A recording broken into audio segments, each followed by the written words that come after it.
going on, guys? Nick Evanson here, and today we're going to do another video, and this time we're going on a group ride. This is the Appleton Bike League out near Appleton, Tennessee, just outside Chattanooga. And it's a good group. It's every Sunday at 1, and we've got some nice country roads, some great terrain, and it's just a lot of fun. So sometimes I talk to my friends about this kind of stuff, and they're like, "You did what?" And they think it's kind of crazy sounding, like 50 miles, that sounds insane. And I think a lot of my friends probably just with a little bit of conditioning and getting used to the distance and sitting on the saddle for 2.5 or 3 hours, a lot of my friends could do this. So anyways, here's a little video of our ride this last week. So a little bit about the ride. Usually this ride, you know, we do 50 to 60 miles depending on the day and how the route is mapped. And usually there's anywhere from 20 to 50 riders. And so, you know, if it's colder and uglier weather, it's a smaller group sometimes. But we can have up to 60 riders. Honestly, I prefer it a little bit smaller because when it gets really, the crowd gets really big, sometimes it can be a little more sketchy, a little more dangerous. And with a smaller group, it's just easier to manage the traffic when we hit traffic and things like that. But you can see here, we've got a good group. Let me talk just a little bit about etiquette and how to ride these things.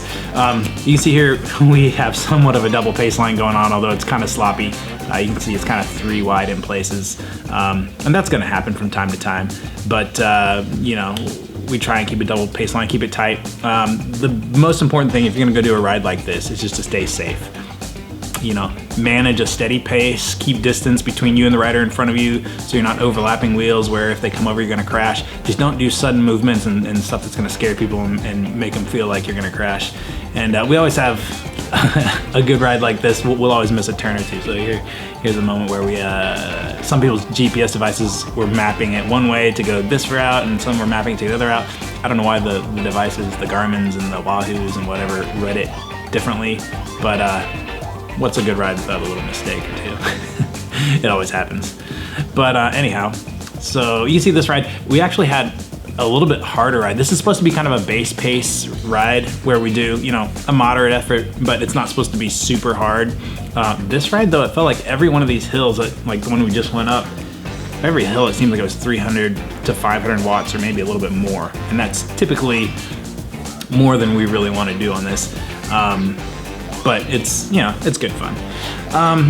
Let's talk about the format of this ride. It's all just, it's not a race. There's no prize money, there's no trophies. But right here from this point on, this is the last 5 kilometers of our ride. And from this point on, it's a race simulation. We've already done, I think this ride was about 53 miles, so we've already done about 48 miles.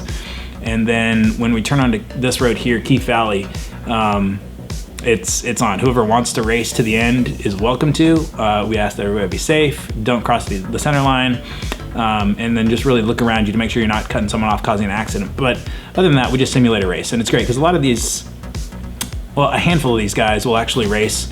They just finished up their race season for the fall, and a lot of these folks are gonna, you know, just get a lot of base miles in over the winter with these rides, but we do race it at the end just to keep it fun, and it's one of the most fun things about this ride is just doing the race simulation at the end. Once again, there's no points, there's no prizes, nothing like that, but it's just a good time. So you can see here, the pace is starting to pick up, and we're starting to go hard. Positioning yourself is really the key for this. You know, hopefully you haven't gone too hard throughout the rest of the ride, so you have a little bit left if you want to get into the sprint. But we get going pretty good, and the important thing for me, I've just been riding the back of this group for most of the ride, and I've just kind of been hanging out. It's been a little hard for me. Some of these hills, I'm not in the best shape of my fitness right now. Like I definitely could be better. I need to drop a few pounds, maybe 10 pounds or so would be awesome. And then I haven't been doing my interval training like I did in previous years, but it's fall, so you know, that doesn't really matter. I just need to get out and ride and be consistent with riding. I do use Trainer Road, and I think it's an awesome tool for folks. If you want to get faster, check out Trainer Road. I'll put a link in the description. And you see here, we're starting to go through the curves. We'll go through these curves, and then it kind of flattens out a little bit. And then there's going to be a small hill here, and it's not a big hill, but that's where the separation usually happens. We end this ride this way every time, and usually that hill is where some separation happens. And if you're too far in the back and you have too many people in front of you, you're gonna have a hard time getting through them when we get to that little hill, because some people are just gonna be a lot slower going up the hill than others. But let's take a look here. We're not quite to the hill yet. We got a little, another little valley to go through first. But you can see there's a good mixed group here. We've got some really strong ladies that are riding with the group this year, and it's always awesome to see them out there and be like, man, I just got chicked. The girls are very fast, and it's cool to see more of them out there. All right, so here we go. We're coming through this next little valley, and you can see there's sort of a double pace line, big hole there you gotta watch out for. There's sort of a pace line still going on, but it's, you know, it's not very tight. You know, people are trying to find who they want to follow. You know, they want to get on the fast wheels.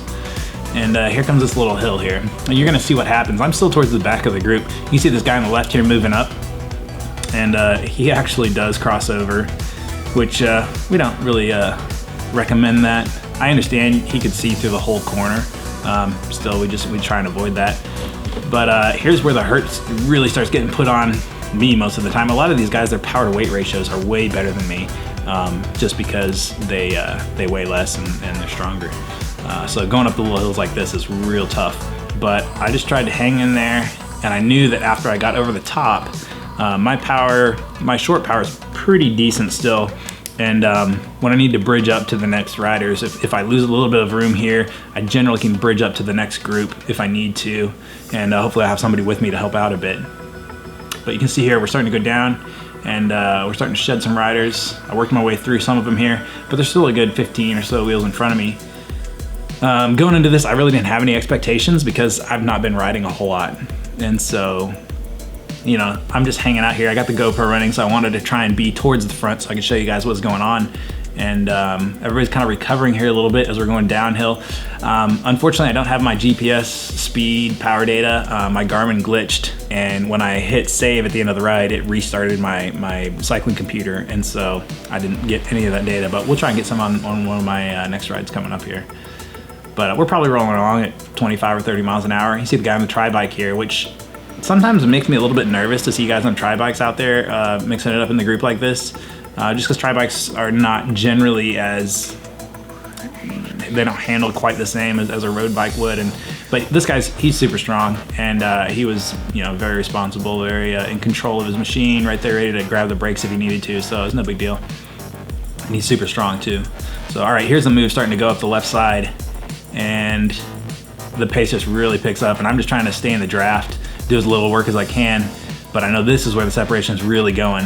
And 3 wide across here, you see there's no room for me to go, so I just gotta sit in and be patient. Fortunately, the middle, the guy I was following, actually moves up, and so I was able to just follow him through and then just hang on his wheel for a minute. And now I'm in about 6th wheel maybe, and we're gonna start seeing, there's some guys up there that are gonna start pulling off. They've already done their pulls and they're spent. And so you can see them dropping off here on the right side. And right here, my heart rate, it was probably like 181, 182. It's just totally maxed out. There's another rider popping off. That's Tom. He's usually up in the front, but he was done for the day. And right here, I decided, all right, let's go for it. Let's see what we've got. There's only a few riders up in front of me now, and I came all the way from the very back of the pack, and I didn't think I would be this close to the front, honestly. And right here, I just wanted to sit in, but I said, no, I've got this far. I'm gonna sprint. So right here, I stood up, and you see my bike start shaking because I'm sprinting side to side here and pushing it hard. There was another guy right behind me who almost came around, but he had mercy on me this week. We'll see what happens next week. But this is the finish line right here by that sign. There's a little line across the road. So race simulation, super fun, very beneficial for your workout too. At the end of, you know, riding 50 miles to do an effort like this is pretty good training. So anyhow, that's our ABL ride every Sunday at 1, and it's super fun. Lots of great folks out there.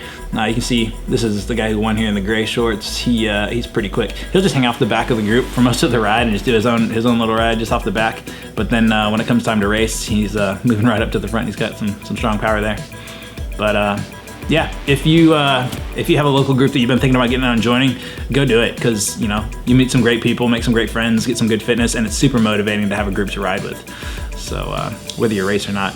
Anyhow, thanks for watching the video. Stay safe out there. We'll see you next time.